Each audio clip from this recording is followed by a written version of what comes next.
Estamos leyendo algunos textos de su libro Todos recordaron a Casandra, que es un libro del año 1978, un libro que marcó un quiebre en la poética de Aliberti, que fue muy bien criticado en su momento. Gente educada. En los parques de Hanoi los bancos se hicieron del tamaño exacto para que pudieran sentarse dos personas y solo dos. Marcos. Han puesto bancos en la plaza.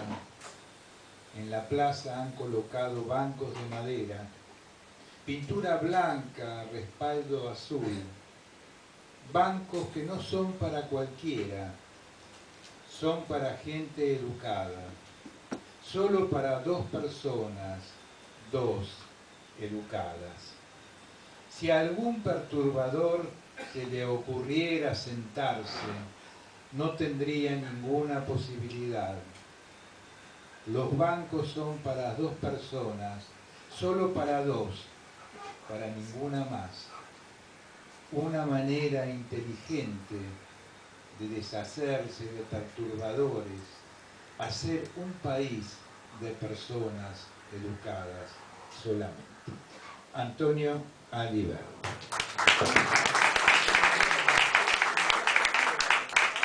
Este año se cumplen 25 años de la muerte de Antonio. Habíamos retornado al Café Montserrat, habíamos estado un tiempo en otros lugares. En el año 2000 retornamos a Montserrat y al poco tiempo, luego de que ha ido a recibir un premio a Italia, lamentablemente nos dejó. Así que bueno, vamos a recordarlo seguramente con la familia de Antonio, ¿no? Bueno, vamos a invitar en la primera mesa de poesía a Natacha Mel y a Osvaldo Espoltore, si se pueden ir acercando. Un aplauso para los amigos.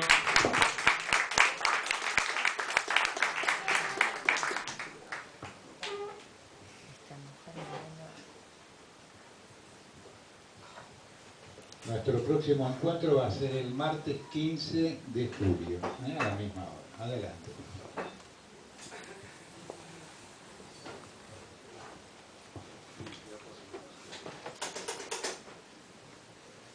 ¿Sin anteojos? Sí. Sí,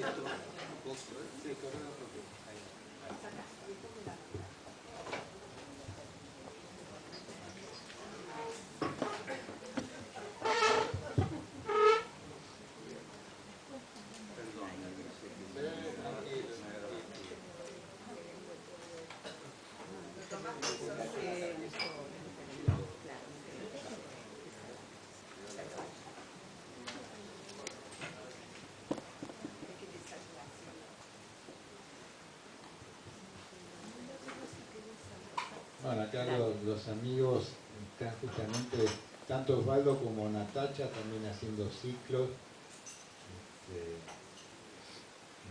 diferentes lugares. Vos, Natacha, estás en un nuevo lugar.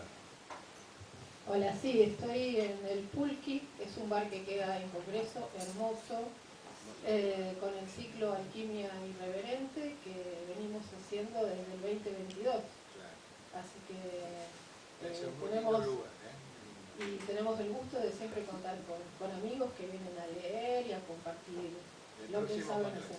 Este viernes. Este viernes, bueno, la hora. Es a las 16 horas en el Pulqui, que es Entre Ríos 484. Y varios de los que están acá leen.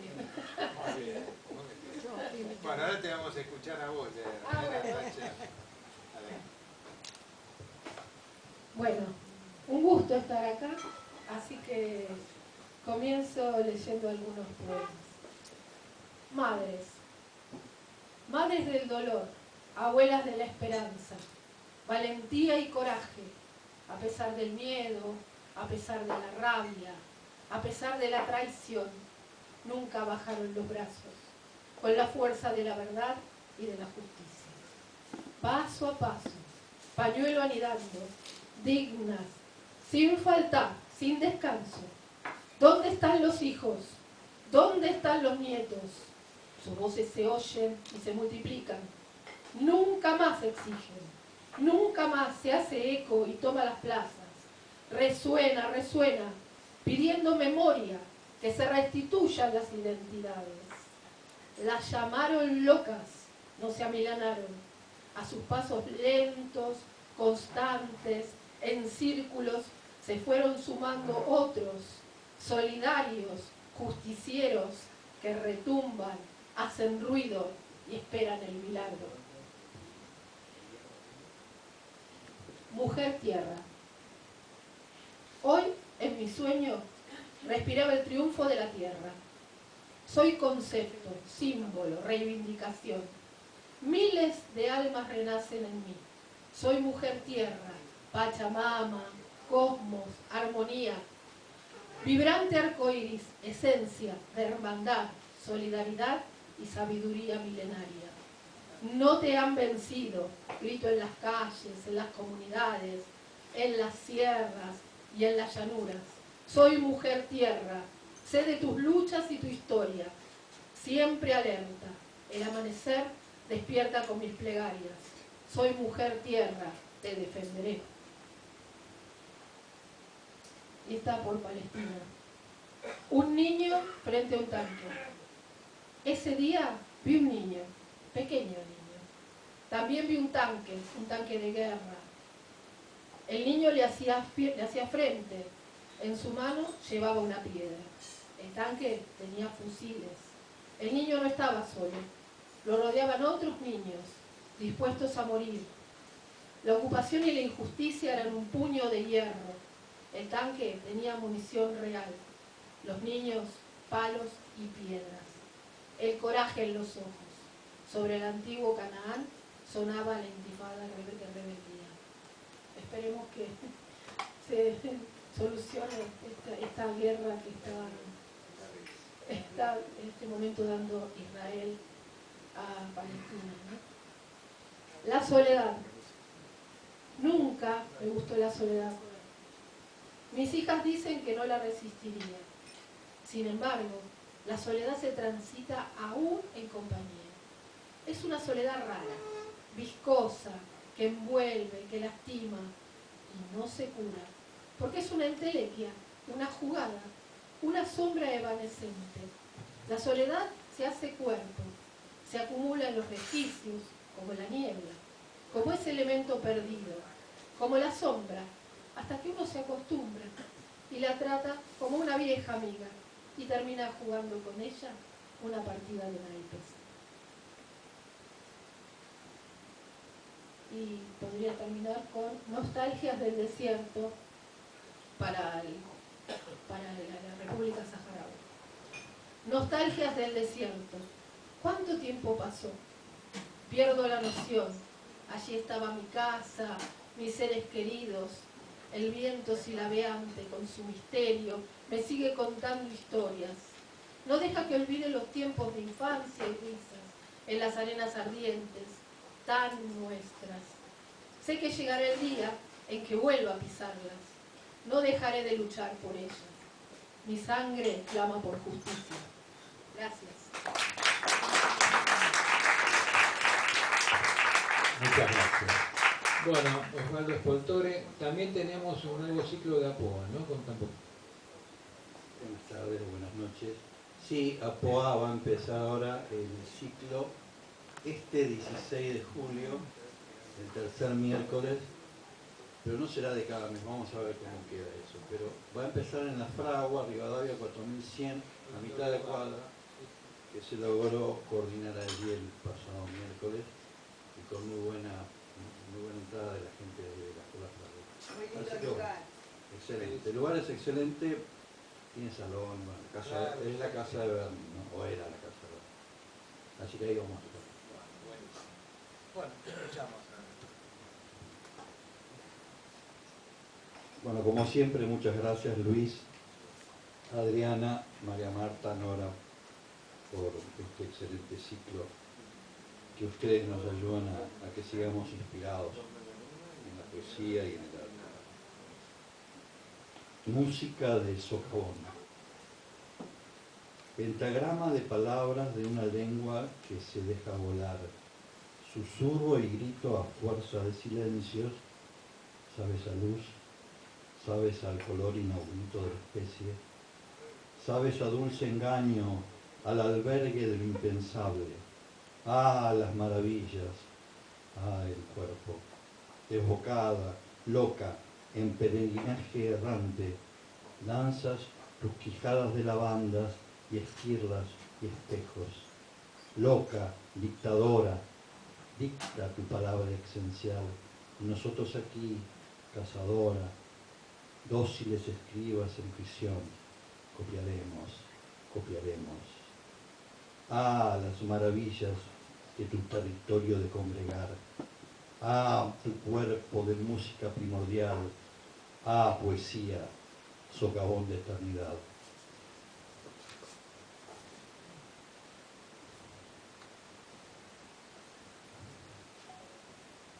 Es un libro que se presentó aquí hace muchísimos años, el poema Anatomía del odio.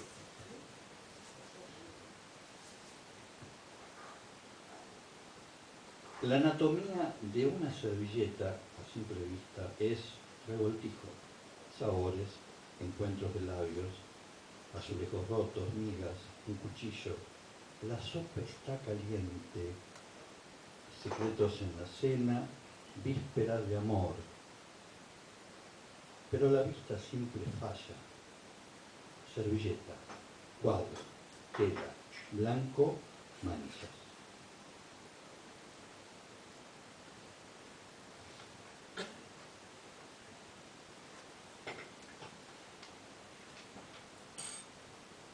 Feligreses de lo inaudito. En el café, las mesas se abruman ante el misterio del poema. Y se oye un tic-tac interminable frente a lo existente, nido de sombras. Debiera ser otoño, caen hojas, pero no es la estación cuando deben caer hojas. Caen hojas, pero no es el lugar donde deban caer hojas. Y caen hojas, pero el movimiento errático impropio de hojas que caen. Y caen hojas, pero ¿cómo? Si estos árboles no tienen hojas. Y caen hojas, y nadie se atreve a decir que estas no son hojas. Es el café el lugar donde los feligreses de la palabra se conmueven ante el misterio de este otoño inhabitual. Por el poema, lugar de reunión, donde aparece el universo del invisible. ¿Y no más?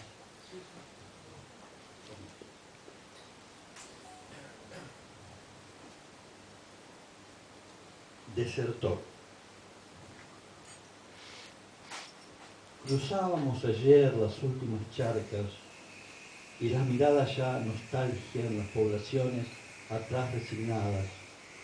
Adelante el campo, más campo, más campo, y el horizonte es una línea de alrededores perfecta. Cuánto de absurdo con el sol golpeando vertical, los infinitos acechan. Pero nosotros andamos sin chistar hacia nunca, caminantes sobre el llano en un planeta redondo, y nadie llora la suerte de destinos cegados. Cuánta nada que encarcela.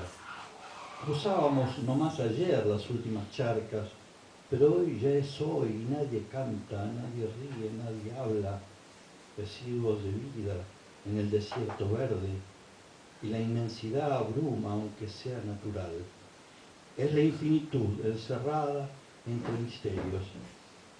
Los ancianos de la tribu llaman a asamblea y cantan los viejos himnos de los ancestros. ¿Hacia dónde ir? O mejor acampar. ¿No fue tan solo ayer que cruzábamos las últimas charcas? Ya no hay sabiduría en estos viejos, y sus cantos repugnan. Todos se han echado en el suelo para olvidar. Yo he desaparecido.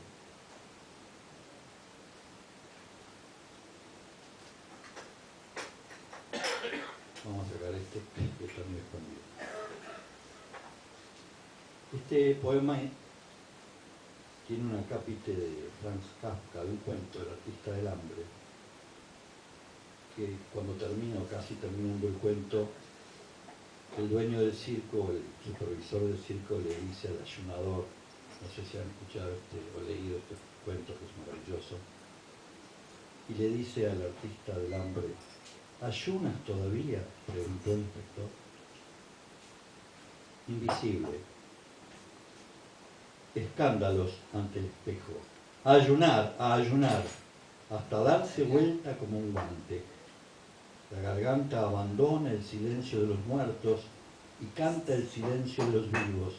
No hay peor garganta que la que no quiere oír. Y no hay peor pan que el de la compulsión. El peor yo que el yo extra volumétrico. Pero cuando lo significante se encarna en el alma y se coge hasta el polvo y ayuna los ayunos del yo, a ayonar, escándalo del invisible delante de almorzadores en sus hartazgos. Artista, ayonas todavía hasta darme vuelta y hacerme invisible de toda invisibilidad. Muchas gracias. Gracias Osvaldo y Natacha, un gusto realmente que nos hayan acompañado y suerte con los ciclos. Bueno, vamos a pedirle a María Marta Donat que se acerque. Vamos a ir al momento de cuentacuentos.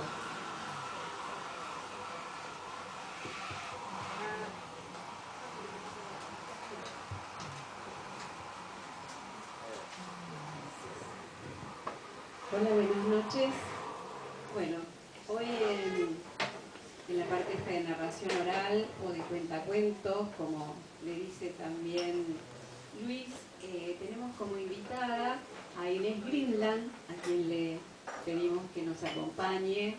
Ella es actriz, Inés es actriz, es narradora oral, es gestora cultural, forma parte de varios grupos de narración oral y bueno, estuvo todo este mes de junio.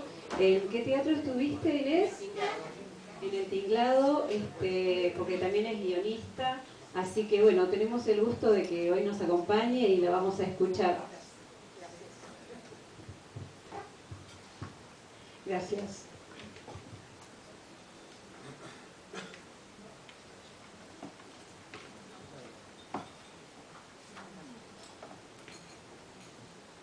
Cuando yo era chica, era boliviana, pero era una boliviana rara, porque nunca estuve en Bolivia.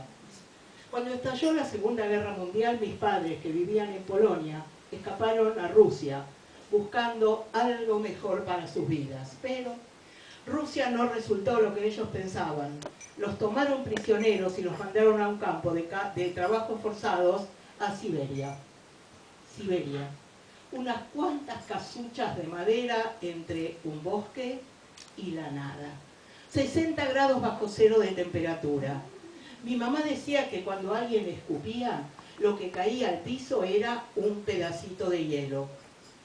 Mientras estaban en ese lugar, casi sin abrigo, sin comida, con trabajos forzados, talando árboles, mi mamá le escribía cartas desesperadas a su hermano, a mi tío Eduardo, que vivía en Bolivia, contándole la situación terrible en la que se encontraban. Nunca tuvo respuesta, hasta que una vez se le ocurrió escribir otro tipo de carta, donde decía que en Siberia estaban bien, y que gracias a los rusos tenían trabajo y comida. Antes de terminar esa carta, puso: Eduardo, me olvidaba decirte que con nosotros vive Moishe Capoyer. Moishe Capoyer es una expresión idiomática en yiddish que significa todo al revés. Y esa carta pasó la censura del ejército ruso y le llegó a mi tío allá en Bolivia, a donde él estaba. Gracias a esa carta se enteró de que mis padres habían sobrevivido a la guerra y empezó a buscarlos. Mandó cédulas de llamada y cuando los encontró, estaban en Ucrania y había nacido yo. Esas cédulas de llamada nos permitieron salir de Ucrania y llegar a América, vía Suecia. Pero los suecos no nos dejaban pasar, mientras los rusos no nos dejaran salir. Y los rusos no nos dejaban salir hasta que los suecos no nos dejaran entrar. Así que otra vez escaparon a pie, en bus, en carro, en lo que pudieron, conmigo en brazos, hasta que llegaron a Viena. Un campo, pero de refugiados. Y de Viena a Buenos Aires. En realidad no desembarcaron en Buenos Aires, sino que desembarcaron en Río de Janeiro, porque mi tío nos fue a buscar allá. Y luego llegamos por tierra a la Argentina. De alguna forma yo soy producto de la guerra. Soy hija de sobrevivientes de la Shoah, del Holocausto. Y también soy sobreviviente de otras guerras. El 7 de octubre de 2023 yo estaba en Israel, en la casa de mi hija que vive al lado de la frontera con Gaza. Había nacido mi bisnieto, se llama Kai. Nació el 27 de septiembre y allí estábamos el 7 de octubre cuando empezó el ataque terrorista. En un primer momento yo dormía en la habitación de refugio. No sé si ustedes saben que en Israel cada casa que se construye tiene una habitación de seguridad. Y yo dormía en esa habitación. Cuando empezaron a sonar las sirenas a las 6:30 de la mañana, mi hija mayor con su esposo y mi nieto mayor entraron a la habitación donde yo dormía. Mi nieto, el que había tenido el bebé, estaba a unos 100 metros con su bebé y su mujer. Cuando entraron los terroristas, entraron por la zona en la que estaba mi nieto. Incendiaron, mataron, violaron, atacaron a cuanta cosa se moviera, personas, animales, lo que fuera. Nosotros nos salvamos de puro milagro, porque gente de seguridad de ese kibutz, se llama Nirim, salió a defender el lugar y los pudo atajar antes que llegaran los terroristas hasta la casa donde estábamos refugiados. Eso empezó a las 6:30 de la mañana. En un primer momento pensábamos que era normal, que era parte de lo normal. Lamentablemente también en Israel la gente está acostumbrada a correr a cada rato a los refugios y hay exactamente 15 segundos de tiempo antes que empiecen a caerles encima las bombas o las esquirlas. Y en ese momento, cuando entraron por aquella zona, era, ya les digo, a las 6:30 de la mañana. Cuando llegó el ejército, lo primero que hizo fue sacar a la gente que tenía las casas totalmente destruidas. Mi nieto, su mujer y su bebé sobrevivieron encerrados en la habitación de seguridad con los terroristas alrededor, con la casa incendiada, la habitación llena de humo y los terroristas esperando afuera para matarlos a cualquiera que saliera. Y luego, ya entrada la noche, fueron sacando a cada una de las familias, entre ellos a nosotros, de los lugares en los que estábamos para llevarnos a un refugio general y poder custodiarnos mejor.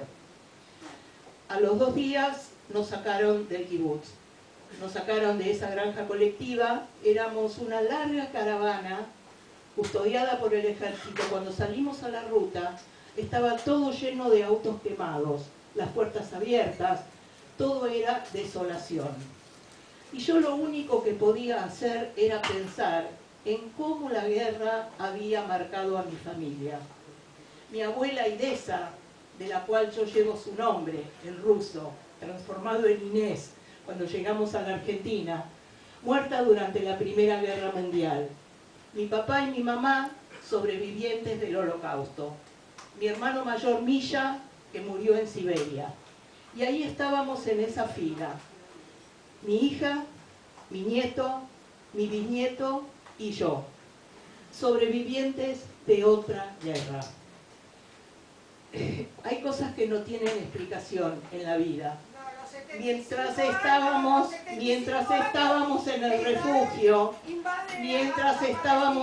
refugio, yo estaba sentada en el piso, apoyada en la cama.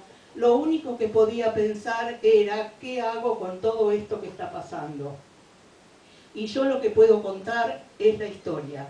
Lo que yo puedo hacer es contar mi historia, contar nuestra historia, y por lo menos que se escuchen otras campanas también. Lamentablemente, mucho de lo que se dice, y no vengo acá a hacer política y te pido 1000 perdones, pero cuando escuché lo que estaban diciendo, digo, yo no sé lo que voy a decir ni lo que voy a contar.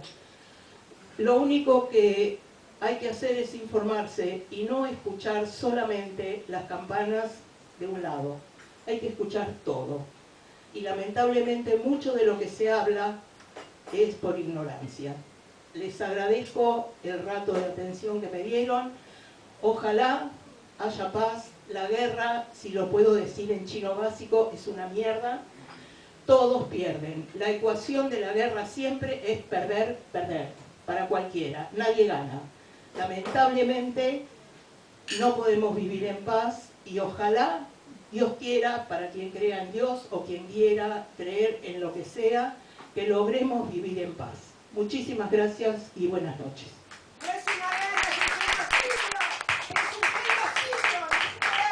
Bueno, el último libro que yo presenté, El agua que vendrá, que gracias a Dios pude presentarlo acá, se lo dedico a los más inocentes de la guerra, que son los niños. Entonces estamos viviendo realmente un momento muy tumultuoso. Yo en ese libro hago una analogía del primer diluvio universal, quizás sea el único hasta ahora, que Dios mandó ese diluvio por todas las cosas, por todo lo que estaba sucediendo en la tierra, muertes, agresiones, cosas como las guerras, obviamente, matanzas, y hoy estamos viviendo lo mismo. Entonces, en ese libro yo hago una reflexión llamando a la gente a buscar la paz, siempre la paz. Entonces es como un llamado al que escribe, al que hace poesía, al que hace narración, al que habla, siempre todo por la paz. Es lo único que nos puede salvar. Y termino diciendo, si no, ¿qué estamos esperando? ¿Otro diluvio para ser borrados otra vez? ¿No hemos aprendido nada? ¿No hemos aprendido nada? Busquen la paz, siempre la paz. Gracias. Gracias, María Marta. Bueno, vamos a pedirle a Nora Nardo que se acerque. Vamos a ir a Poeta en el Recuerdo.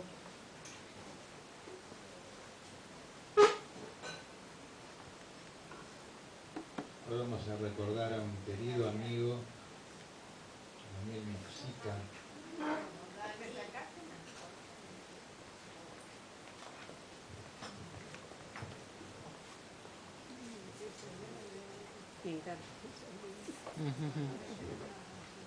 Aló, Maripop. Hola, que pase Gabriela, Pais, compañera, Gabriela Paz. invitada especial hoy para hablar. Sí, sí. Bueno, tenemos Ah, bueno, se organiza. Te voy a dar, vamos. dar unos datos de... Sí, sí, voy a dar unos datos de Daniel. De que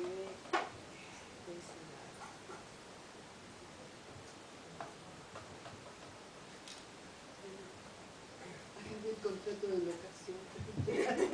¿Querés o tengo? Sí, sí, por favor. Bueno. Hola. Hola. Hola. No se escucha. Ah, no, desenchufó el micrófono. Con razón.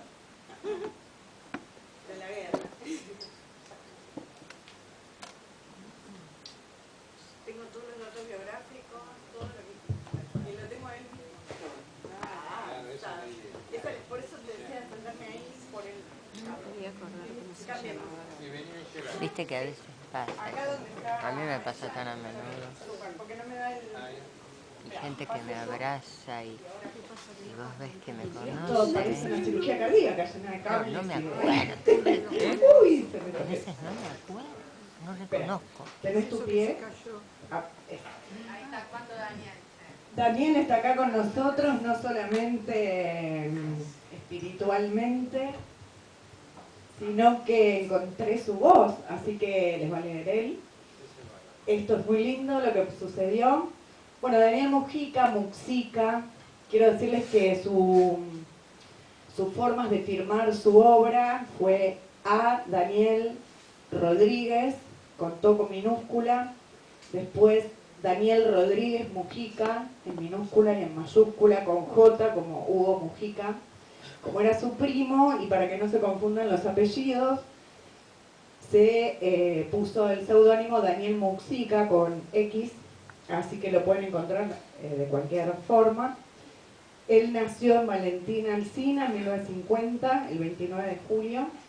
Yo fui su mujer, su última relación amorosa. Formamos una familia preciosa, vivimos en Barracas, mi poeta preferido, el amor de mi vida hasta el día de hoy.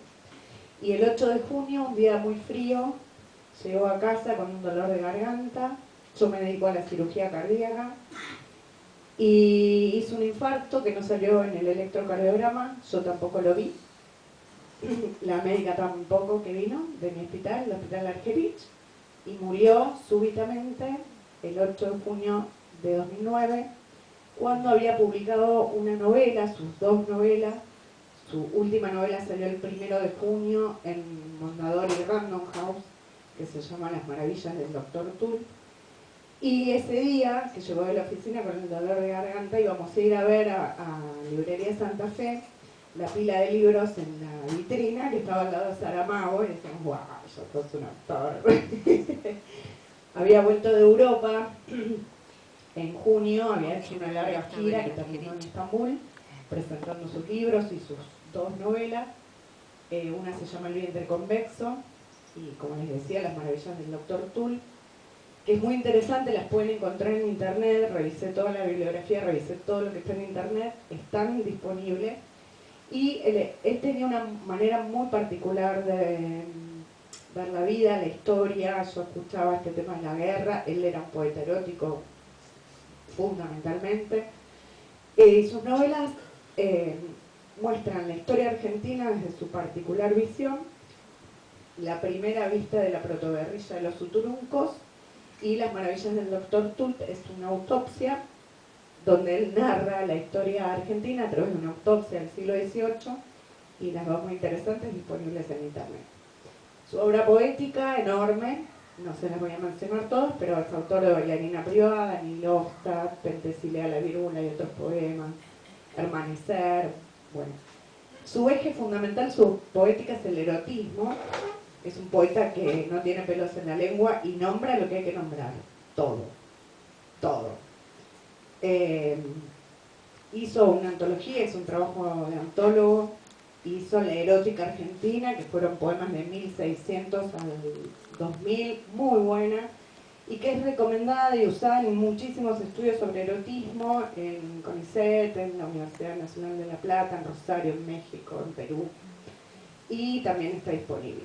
Me encontré con audiolibros, así que las novelas las tienen disponibles en Amazon, en Mercado Libre, en varias en Aguilar, en formato audiolibro. Bueno, hizo una gran gestión también cultural, porque hacía encuentros de poesía en San Martín, yo creo que en todos lados. Mucha actividad de gestión cultural junto a su amigo hermano, que hicieron casi todo juntos con Ricardo Rojas Airala, y un grupo en esa época que estaba Jorge Perednik, Daniel Sorín, Ricardo Rojas Airala. Él fue músico también en el folclore, así que bueno, qué sé yo, sus mayores influencias fueron Eichelbaum, el mundo de Eichelbaum, que se exilió en París, Falvo, Kusch, militante del peronismo, y él en su actividad militante política fundó ENADEF, que es el sindicato de farmacia. Él venía del sindicato de comercio, y en el sindicato de farmacia crea, junto también con Ricardo, la carrera de auxiliares de farmacia, que permitía a los trabajadores sin ningún tipo de título tener acceso a una formación profesional y salida laboral, ¿no? Un proyecto que Ricardo continúa. Y juntos hicieron algo que capaz que algunos recuerden, una revista, que tenían una concepción los dos bastante muy loca de la literatura, del arte, de todo. Hicieron Los rollos del mal muerto, que era una revista incómoda, Se trataba de unos pliegos de 1 metro más o menos, enrollados en un cartón corrugado, con la idea de libro objeto, que tuvo muchísimo, fue muy creativa, muy loca la concepción. Hay una entrevista de Mauro Falcioni Filho de Brasil que está en internet y es una concepción, ¿qué les diría? Anticomercial, pero a la vez muy estética, ¿no? Que tuvo mucha repercusión, pero bueno, económicamente no la pudieron seguir y bueno, eso fue un proyecto muy loco, muy lindo. Los rollos del mal muerto se llamaba Y después tuvo la actividad editorial, él fundó la editorial El Caldero más o menos en el año 1991 por ahí, y editaban a todos los autores, era una editorial de poesía, no sé cuántos títulos llegaron a editar, un montón, varios libros de Daniel están publicados por El Caldero, y más o menos en el 2000, 1999, crean La Bohemia, y también tuvo 36 títulos. A mí me tocó dirigir una etapa intermedia entre que pasó a ser una editorial de poesía y después tuvo un destino de infantil y juvenil que la dirigió Valeria Sorín. Así que eso en la actividad editorial. Y después en la actividad, él trabajó para la Secretaría, la Dirección General del Libro y Promoción de la Lectura, y creó en la Casa de la Poesía, que no sé si hoy se llama la Casa de la Lectura, en La Valleja 924, exactamente, así que eso fue, la creó él, y la primera dirección la tuvo Susana Villalobos. Y él la creó unos meses antes de morir, ¿no? O sea, él venía, antes de morir venía como súper vivo. Mucha actividad y ya tenía programado un encuentro en Chile y estaba escribiendo su novela que quedó trunca, ¿no? Pero bueno, venía con... Pero dejó un montón de cosas, ¿no? Dejó un montón de cosas y ojalá que un día las podamos editar porque, bueno, él hizo 2 libros con CD, con las voces de Horacio Peña, Ingrid Pelicori, Juan Pupo y Juan Palumbo, pero las computadoras no vienen con lectora de CD. Entonces tuve la suerte en esta revisión que hice de qué había en internet, revisé toda su bibliografía y casi volví a leer todos sus libros. Gracias a Dios me encuentro con alguien que subió sus poemas y está su voz de este CD, de este libro que se llama Ni Lovestock, así que lo que yo diga, ya se lo dije, digamos, y quería que lo escuchen a él y algo de su poesía. Así que bueno, esperemos que salga todo bien. Bueno, vos tenés acá, yo voy a ver, primero lo vamos a escuchar.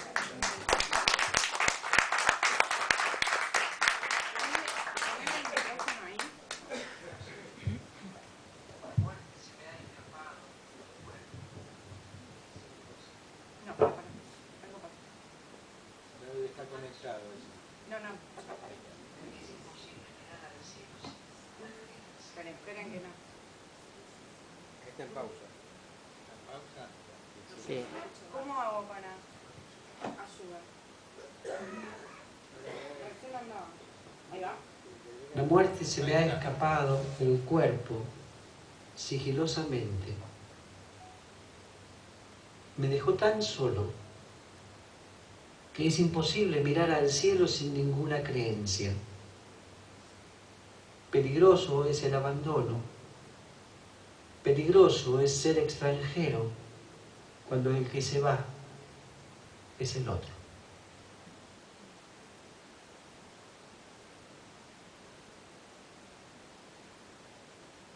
No soy más que una de mis bocas, aquella que de todas se cerrará primero.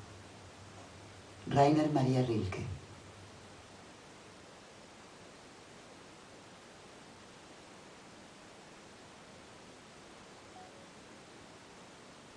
¿Acaso no entré por tu vagina de tutelares labios a esta historia de templos y seculares movimientos arriba, abajo y los costados? Es la fábula de cierta promesa la que arrastra mi torpe caballo de madera hasta tus rojas puertas, a Troya. Mi heroico Rossini, jamelgo de ridículo penacho, cosquilleando el viejo sentido de la fuera hacia adentro, sacudiendo ese antiguo miedo fálico a la sabiduría. Y me dices que lo hago bien. Hubo una mística panadería en Betsaida para seguidores hambrientos. Merendaron a rabiar. Se saciaron a la intemperie con harinas eficaces y comibles y otros ingredientes sanos.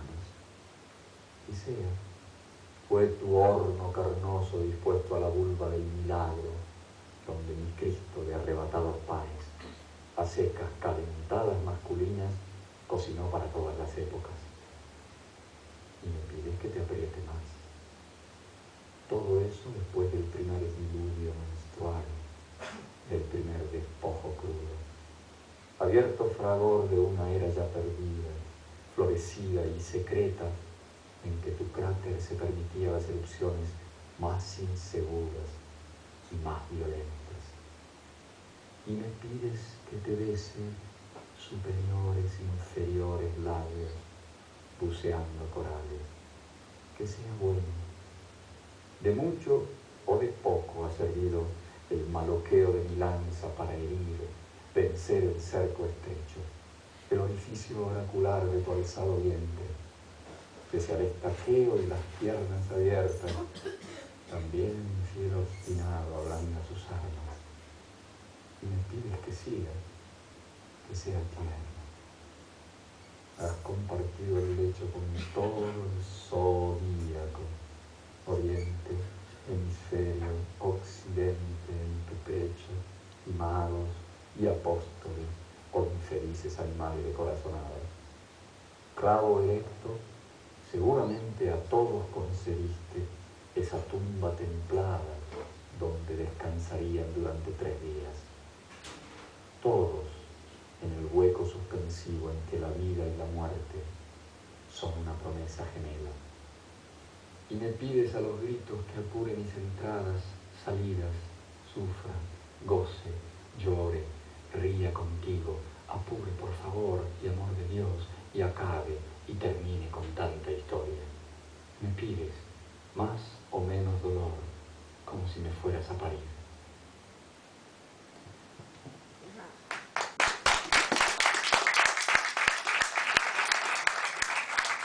Gabriela, realmente un gusto que nos hayas acompañado para recordar al querido Daniel, que con el cual tuvimos una amistad muy linda y muchos momentos compartidos con poesía, pero también con vinos y bueno, en todo lo que suele rodear a la poesía.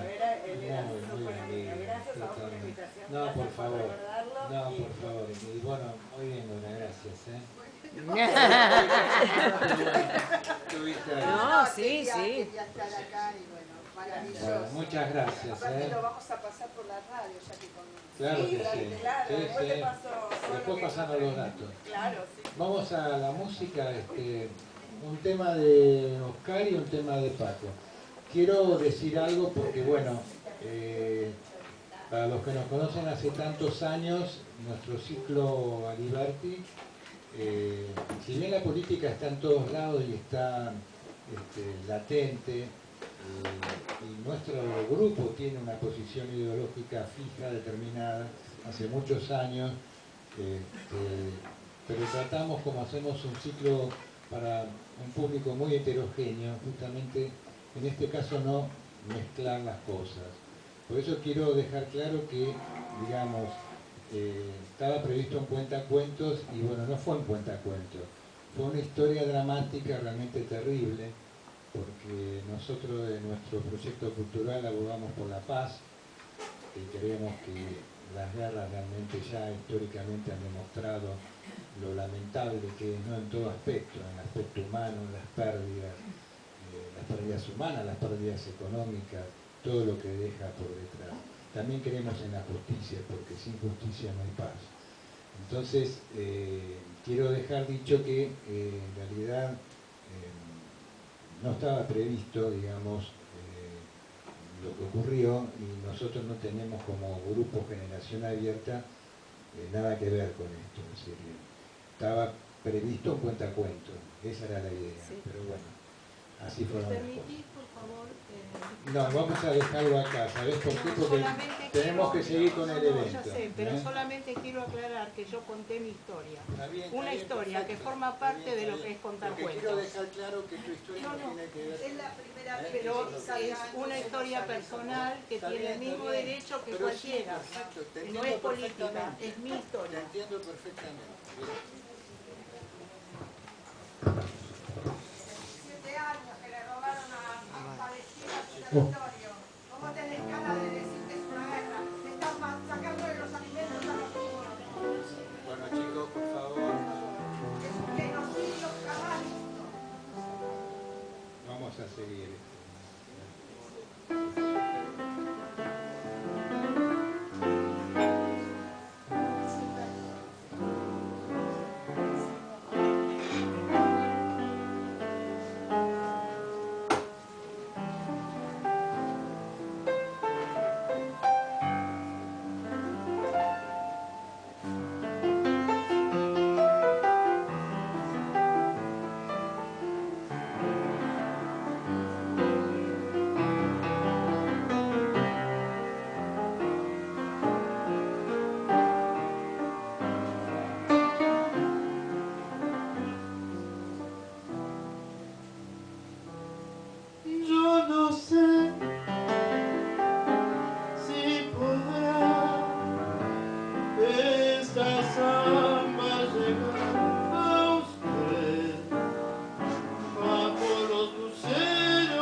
llevamos a Paco así, de ahora en más compartimos cada parte, uno y uno. Parece muy bien, ¿no? Muy bien, gracias. No, gracias a vos, Oscar,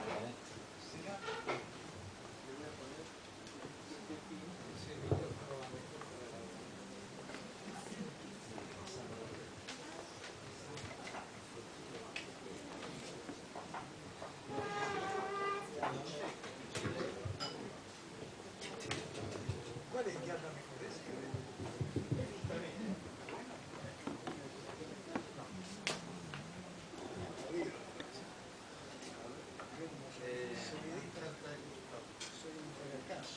Tengo los pies helados. Sí, no sé, los pies estoy igual. ¿Sabes que se me congela a mí la nariz? Ah. Prominente.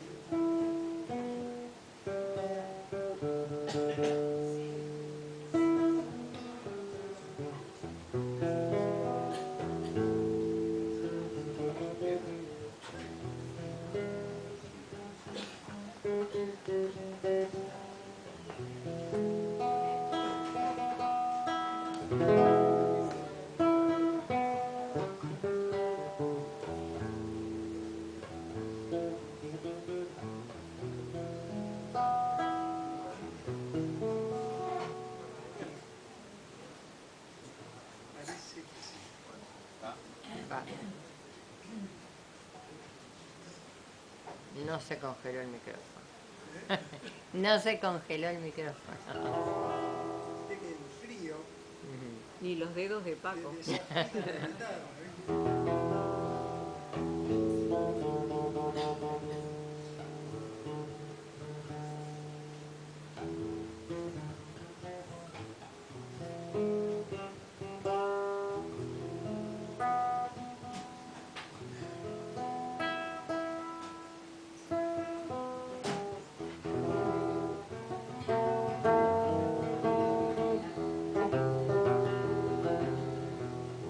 Bueno, al decir de Jorge Luis Borges,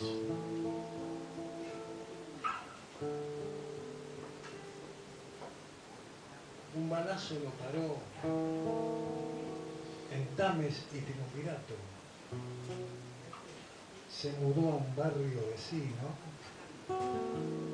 el de la Quinta del Ñato.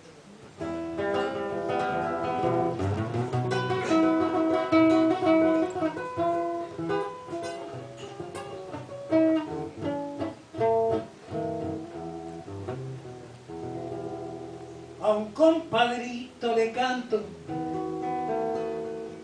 que era el patrón y el ornato de las casas menos santas del barrio de Triunvirato.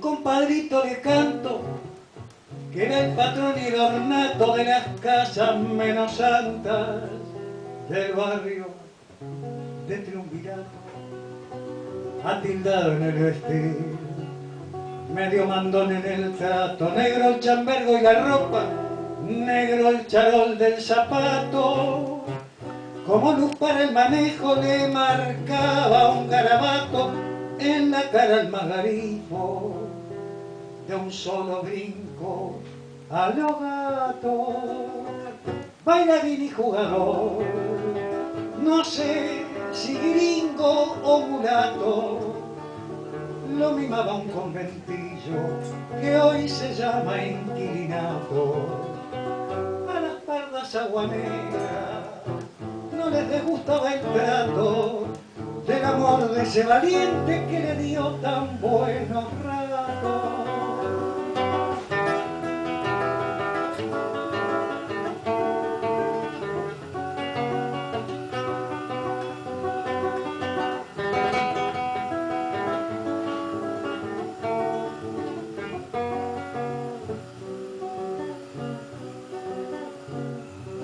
El hombre, según se sabe, tiene firmado un contrato con la muerte en cada esquina, lo anda esperando un mal rato, ni la cortada ni el brillo lo salvan al candidato. La muerte sabe, señores, llegar con sumo recato. Un balazo lo paró, en Támez y Triunvirato se mudó a un barrio vecino, el de la Quinta del Ñato.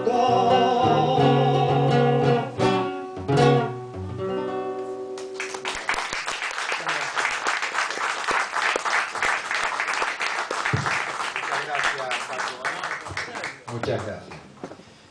Bueno, vamos a pedirle a Diana Gaspar que se acerque, vamos a ir al segmento de artes visuales. Silvia. Adelante Silvia, un aplauso para el artista visual.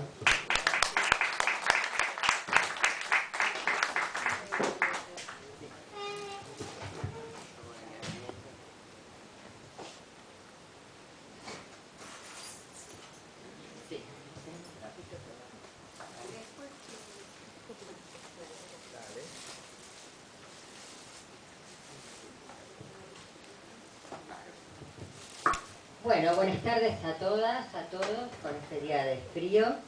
Bueno, la semana, el último evento, yo les comenté, hablamos un poco de lo que era la poesía abstracta, cómo había surgido en Argentina, en qué año, la diferencia entre la poesía, ay, bueno, sí, no, hubo poesía concreta también, así que no estoy hablando disparate. Hablamos de lo que fue la pintura, arte concreto e invención de Loza, de Argentín, del grupo Madrid de Kosice, pero también hablamos de lo que fue el informalismo con Kenneth Kemble, y también que es otra manifestación abstracta como la de Alberto Greco o de La Vega, que quizás fueron expresionistas más figurativos.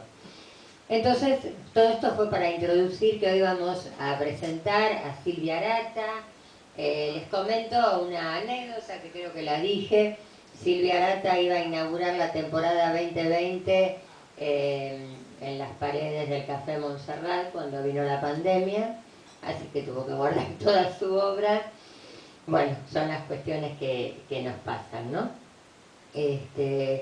Silvia, ¿por qué no contás un poco desde cuándo pintás y si vos comenzaste directamente con lo abstracto o empezaste a trabajar de una manera figurativa?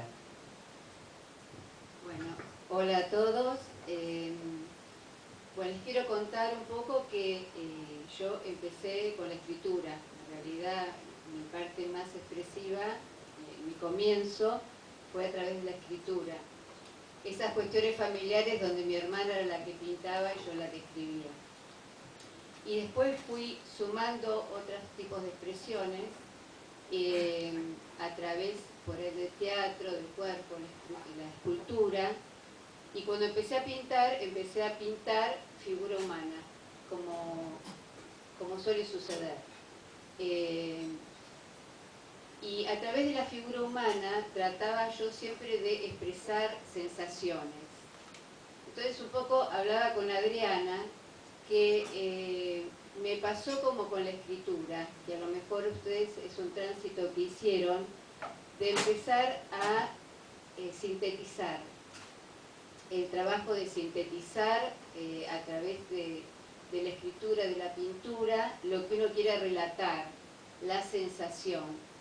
Y a través de esa síntesis fui llegando a el movimiento que expresaba el cuerpo y quedarme con esa sensación y ese movimiento, quitando más lo figurativo.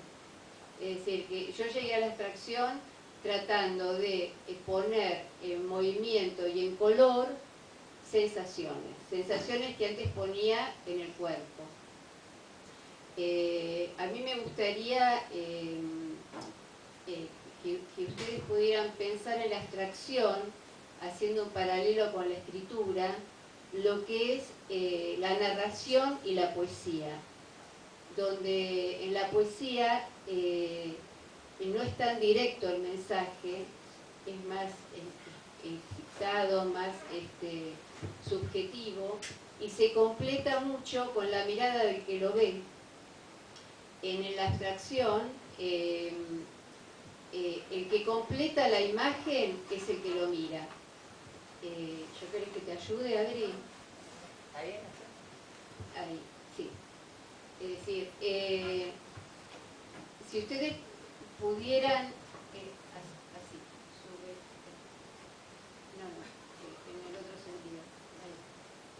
Es decir, si, a mí me gustaría, si pudieran llegar a sentir lo que se expresa a través del color, es lo que le da el clima, lo que sería el clima de un texto, ¿no? Ustedes que escriben, el clima de un texto.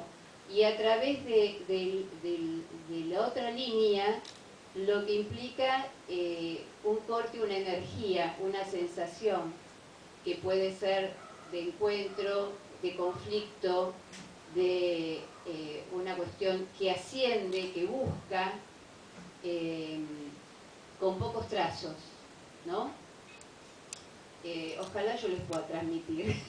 Estoy tratando de que puedan llegar a sentir en algo que es visual, algo que tiene que ver con lo que uno siente cuando escribe y trata de expresar en la poesía.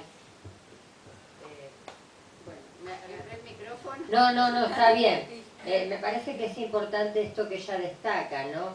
Que muchas veces las emociones no son patrimonio, podemos decir, del arte figurativo, sino que también del arte abstracto, porque cada ser humano tiene una forma diferente de expresarse, así como otros se expresarán con la danza u otras, y también el hecho artístico visual hace que cada uno le ponga su sello, ¿no? Su propia impronta.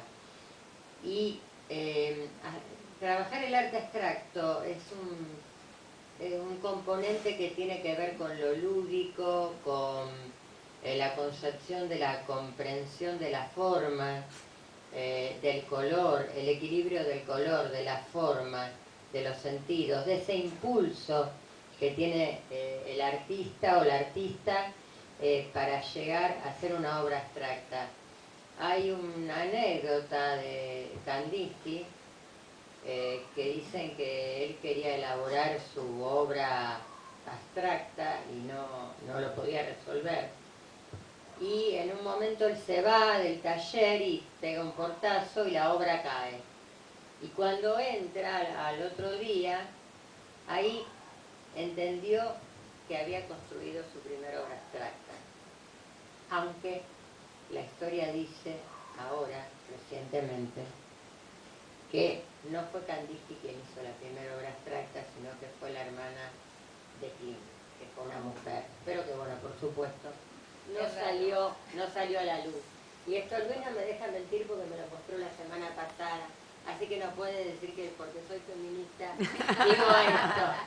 Pero no, porque quienes hicimos las escuelas de arte nos enseñaron, nos contaron esta anécdota y nos introdujeron en la cabeza que fue Kandinsky quien realizó la primera obra abstracta. Pero me parece que la primera obra abstracta fue realizada mucho tiempo antes. Pero bueno, pero lo importante acá, ahora Silvia va a mostrar otra obra, es que ustedes puedan sentir, disfrutar también de lo que es una composición abstracta y de lo que es esa relevancia y ese disfrute y ese equilibrio entre forma y color. Porque en esta obra, por ejemplo, fíjate que la podés abrir de abajo. Se puede ver muy bien este equilibrio que ella le otorga al color y a la forma. Y ese espacio de una paleta clara, casi blanca, que hay en el centro hacia la derecha, es como un espacio necesario de aire, porque si no, yo particularmente, si no sentiría que me estaría asfixiando, en lo personal, ¿no? Quizás porque, bueno, las artistas visuales desarrollamos más este sentido, pero hay algo que no sé si lo dijiste recién, porque estábamos tratando acá con Luis de mostrar todo, pero el día que tomamos un café vos me dijiste, las obras abstractas son como las metáforas en las poesías. No hay que explicarla, es como explicar un poema. Uno no puede explicar un poema, porque en el poema está la subjetividad de quien lo escucha. Y en la obra abstracta también está la subjetividad de quien lo ve. No necesariamente, sería un error si Silvia dijera, acá en el fondo del lado izquierdo derecho hay un horizonte con una casita. No, eso sería un error, porque la obra se disfruta por el juego de color, de forma y de composición, que también lleva su trabajo y que ya ha hecho todo un trabajo lineal, un trabajo como generalmente se hace, que es empezar desde la figuración hacia la abstracción, porque a partir de ese modo de trabajar es como podemos deconstruir la forma. No podemos deconstruir si antes no construimos, porque no podemos remodelar un edificio que no estuvo construido. No podemos desarmar un poema que no estuvo escrito. Entonces, bueno, de esto se trata la obra abstracta. No sé si quieres decir algo en particular sobre esta obra. Bueno, yo quería contarles también que en la pintura, como en la escritura, se trabaja la tensión y también el diálogo entre distintas líneas, distintos colores, como en un texto. Y a veces se resuelve por las líneas, pero hay un conflicto en algunos abstractos. Y lo que les quería contar es una anécdota de esto de cómo lo completa el que mira. Cuando yo hacía figuración, hice una vez un cuadro que eran todas figuras humanas que iban girando en el espacio hacia la luz. Y la gente lo entendía, pero de repente vino alguien y me dijo, qué horrible, se están ahogando. Y entonces yo dije, qué bárbaro, cómo cada uno, de acuerdo a su mundo interno, puede llegar a completar de una manera totalmente opuesta de lo que ve. O alguna mancha que de repente completan con figuras o cosas que yo no puse. En un cuadro que tengo en casa que es una mancha, una vez vino alguien y me dijo, mirá ese diablo que está en el costado y el ángel, nada que ver, pero bueno, por eso lo completa el que mira. Bueno, a mí me gustaría que hubieran podido sentir, porque traté de pensar en qué transmitirles. Y yo creo que a la abstracción se llega desde el sentir. Sentir las emociones, sentir el color, sentir el movimiento, la fuerza, el equilibrio, y que pueda llegar a evocar algún sentimiento interno. Eso fue mi ilusión. Siempre los sentimientos internos aparecen cuando estamos viendo una obra. Les contamos que la obra está la tela sin el bastidor, porque bueno, quienes se dedican a la pintura, muchas veces es engorroso guardar todo en bastidor porque ocupa demasiado lugar. Entonces, bueno, y además los bastidores están muy caros, entonces se van usando de acuerdo a las obras que se van exponiendo. Por eso hay dos telas que están acá sin el bastidor y bueno, y las otras chiquitas acá. Pero bueno, creo que es una buena experiencia porque es la primera vez que se presenta una artista abstracta. Siempre hemos presentado un libro de artista donde de alguna manera hay un vínculo entre la palabra y la imagen, y ya la palabra orienta a ese espectador. En cambio, acá es el espectador el que le tiene que dar el cierre y buscar las sensaciones. Así que bueno, te agradecemos, Silvia, y bueno, y un aplauso para ella.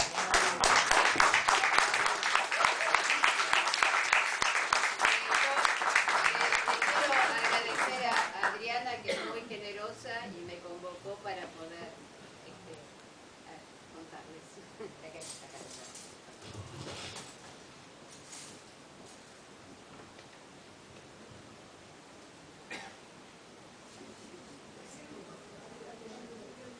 Igual había sacado en cada situación, así que... Bueno, buenísimo, muchas gracias. Muchas gracias, Adriana. Excelente, felicitaciones. Está bien, me parece bárbara. Bueno, vamos a la parte de cierre con la segunda mesa de poesía.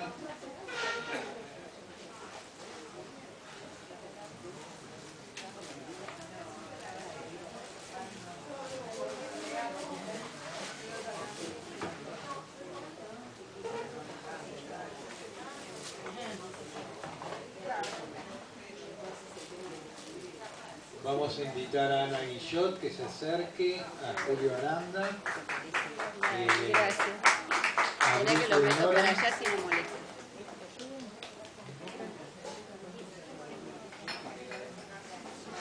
Habla con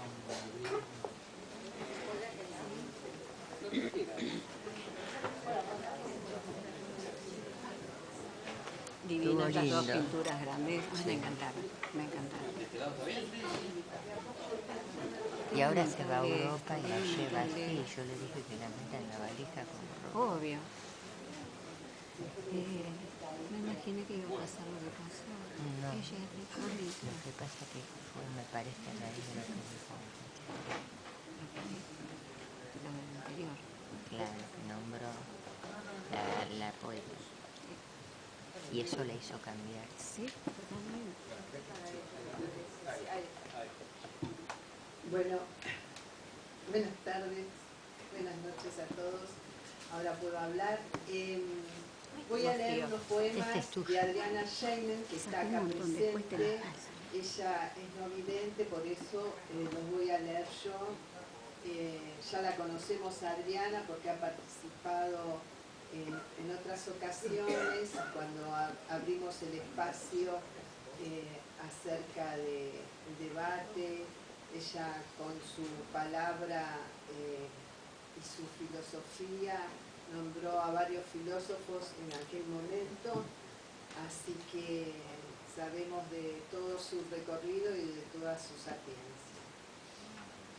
Alguien recogió una piedra y pretendió guardarla.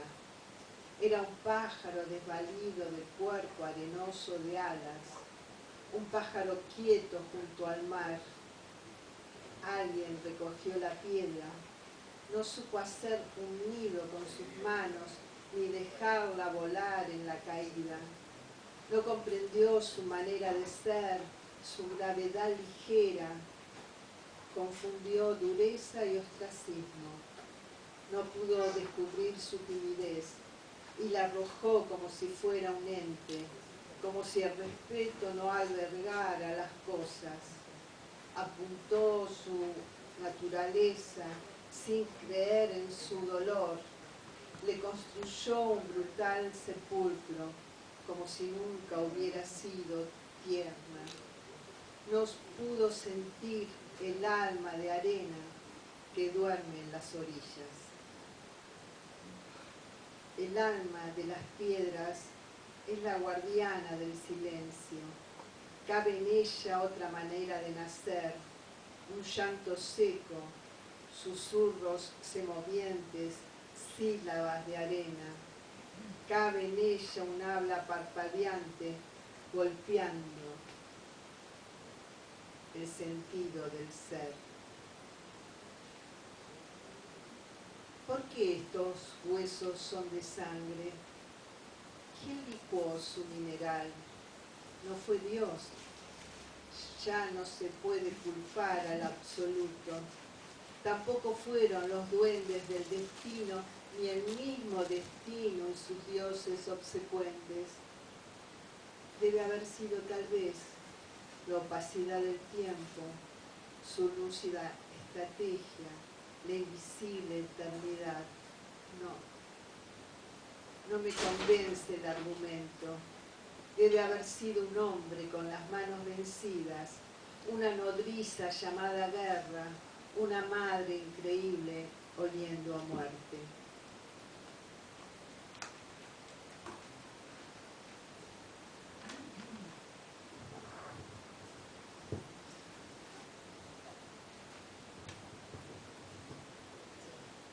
Debe haber sido un hombre con las manos vencidas, una nodriza llamada guerra, una madre increíble oliendo a muerte.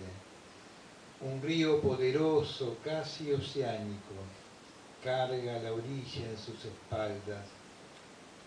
Es un río que algunos creyeron descubrir, confundiendo ignorancia y orfandad.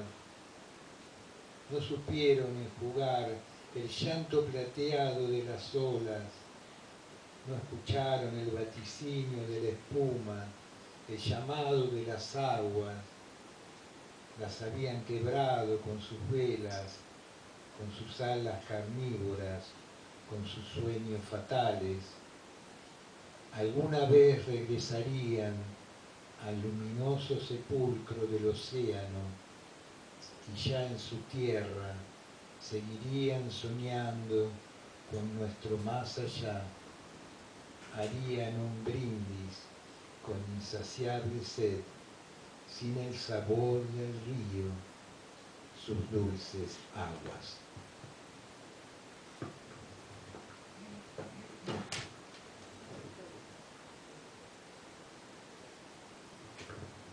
Río procaz de aguas grises y plateadas, sin peces, sin orillas, sin horizontes hundidos en el mar. Río seco como un alma despojada, sin latidos, sin cuerpo, perdiendo sus espaldas donde urge la ciudad. A la arquitectura no le importa ni del cielo y no las aguas, no las deja ser como la luna vidente en el misterio de la noche.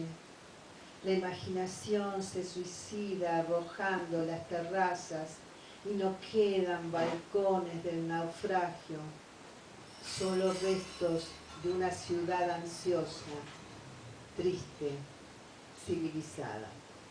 Muchas gracias por su poesía, Adriana. Un placer leerla. Muchísimas gracias, Adriana, realmente un gusto que nos hayas acompañado con tu bella y profunda poesía. Bueno, tengo acá a mi lado a Ana Guillot, una vieja amiga, así que bueno, un gusto que estés con nosotros. Amiga vieja, vieja. Bueno, te escuchamos, ¿no?